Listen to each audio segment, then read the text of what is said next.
CR101radio.com, podcasts, and more. 26. Effectual Calling. November the 22nd, 1954. Good morning, friends. One of the problems that bother us is our changeability. Even those who imagine themselves to be the steadiest of persons must reckon with a very persistent change of disposition and taste over a period of years. The songs which 10 years ago were to us the height of feeling and moved us most deeply, today may leave us cold. Our favourite foods of yesterday hardly rate attention now. Friends whom we could hardly live without, we meet today with a touch of embarrassment and an apology for not having seen them lately. The reason for all of this is simple. We are constantly changing, in some things for the better, in others for the worse, and in most instances, neither for better or for worse, but merely changing. Our lives are bound up in change. Time changes all things, and certainly we are no exception. Physically, emotionally, intellectually, and spiritually, we change. We call those people steady, whose changes are gradual rather than sudden, but whatever we call them, they change.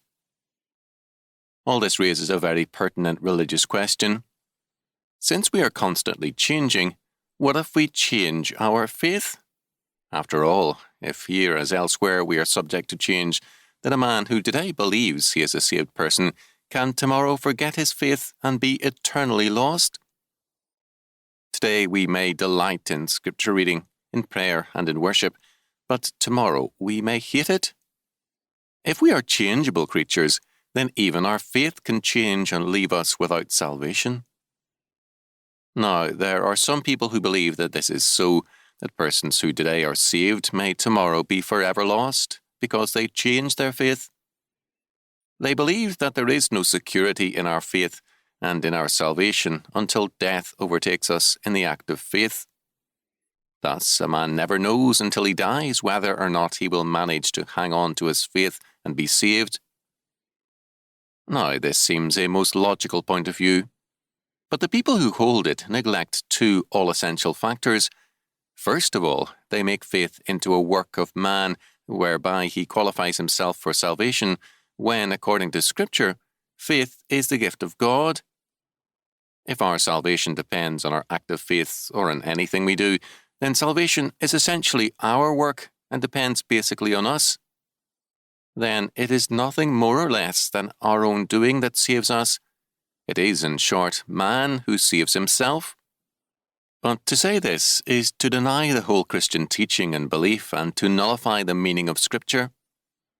Second, faith is not a work or an act of man, but the gift of God.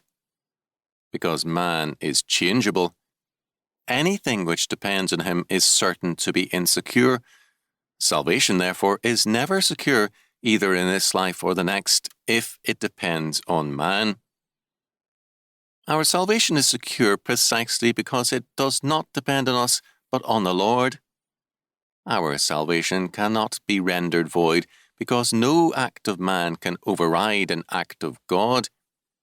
Man can alter what man does, but man cannot act against God, nor can he nullify the acts of God. Our salvation is therefore secure and inalienable, because it is the gift of God and not our own faith or work. This is the doctrine known as eternal security or effectual calling. Effectual calling means that God chooses us and calls us, justifies and adopts us, guides us into sanctification and receives us unto himself. The change which comes about with our regeneration is not a human change, which is in itself subject to change. It is an act of God, as the Lord declared. A new heart also will I give you, and a new spirit will I put within you, and I will take away the stony heart out of your flesh, and I will give you an heart of flesh, and I will put my spirit within you, and cause you to walk in my statutes, and ye shall keep my judgments and do them. Ezekiel 36:26 and 27. Thus, our salvation is God working in and through us, as Paul stated it. It is God which worketh in you both to will and to do of his good pleasure. Philippians 2:13. The Westminster Shorter Catechism summarizes it thus. Question 31. What is effectual calling? Answer. Effectual calling is the work of God's Spirit, whereby, convincing us of our sin and misery, enlightening our minds in the knowledge of Christ, and renewing our wills, he doth persuade and enable us to embrace Jesus Christ, freely offered to us in the gospel. Question 32. What benefits do they that are effectually called partake of in this life? Answer.